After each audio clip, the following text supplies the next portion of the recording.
Good morning, friendships! Hello, everyone! Today's ulam, meron tayong nilagang beef. Nilagyan ko lang siya ng repolyo. At meron din siyang carrots. Siyempre, may sibuyas. And tinimplahan natin ito ng ating salt, pepper, at konting patis. Yan, luto na, friendships. At pwede na nating, yan, nakikita nyo, buo din yung carrots niya. Yan. Kalas-kalas na ang buto kaya masarap na. Ibig sabihin, malambot na siya. Pressure cooker ko na siya para madaling maluto. And it's sandukan time! Yun lang, medyo may taba. Pero hindi naman natin yun lahat kakainin, diba? Hindi naman pwedeng kinakain lahat lagi yung taba dyan. Yan. Minsan-minsan lang tayo kakain ng ganito, friendships, at alam nyo na, tayo nagkakaedad, hindi na pwede ang matatabang pagkain. Siyempre, nagkikrave din tayo, kaya ng nilagang baka, kaya kailangan pagbigyan ng ating mga panlasa. Siyempre, ang ating paboritong repolyo, hindi mawawala yan.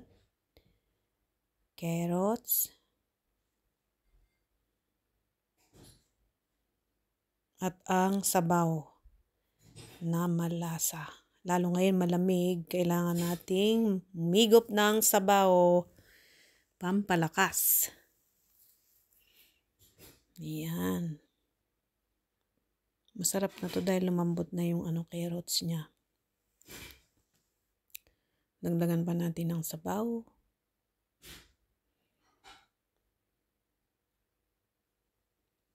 Ayan.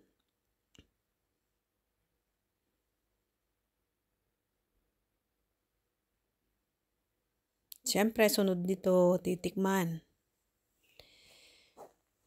At siyempre, sabay kain. Kanin natin, ready na rin. Nandito. Sa rice cooker na natin yan niluto. Wait lang. At sasandukin din natin. Mainit. Masarap mainit. Ito ang ating kanin. Ready na rin siya. Yan, bagong luto rin. And let's eat.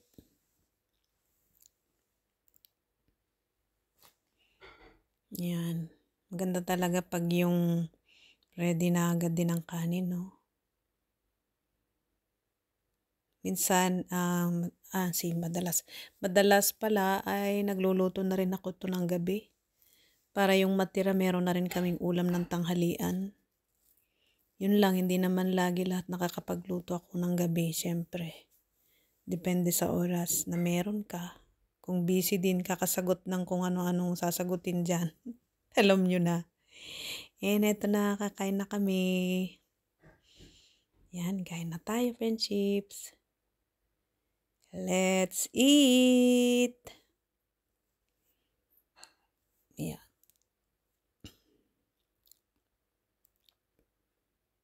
Pasilip, papakyut.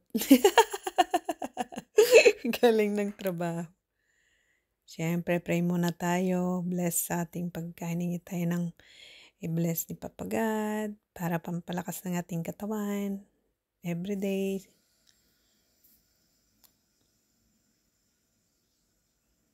Yan.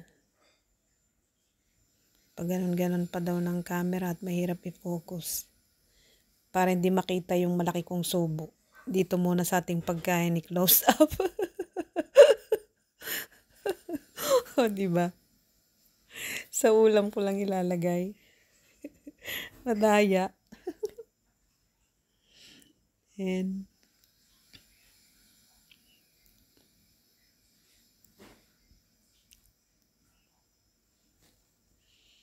sabaw muna. Di na kayo, kakain na kami. Yan, gulay. Masarap ang gulay. Ako na nga pala nilagay yun.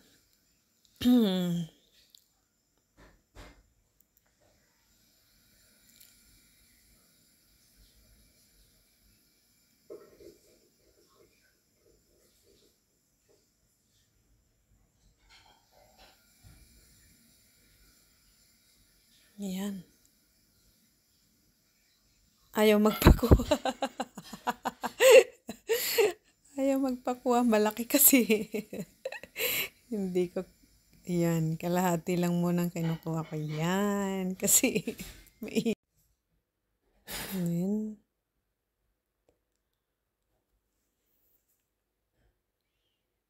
Masarap daw ang sabaw. May model pa ng sabaw. Ayan. Kain na tayo.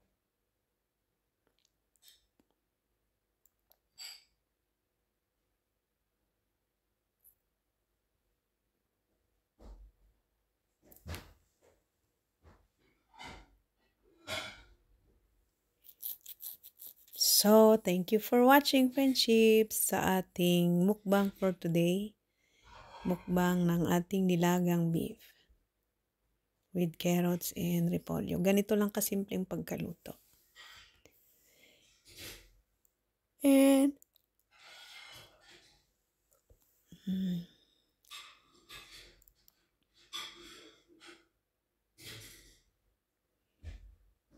lagyan natin ng sabaw. Dahil yung sabaw niyan ang masarap higupin. Nandun lahat ng lasa niya.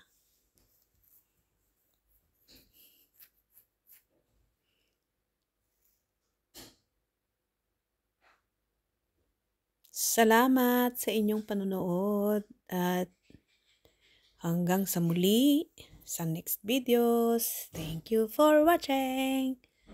Bye-bye, love, and God bless.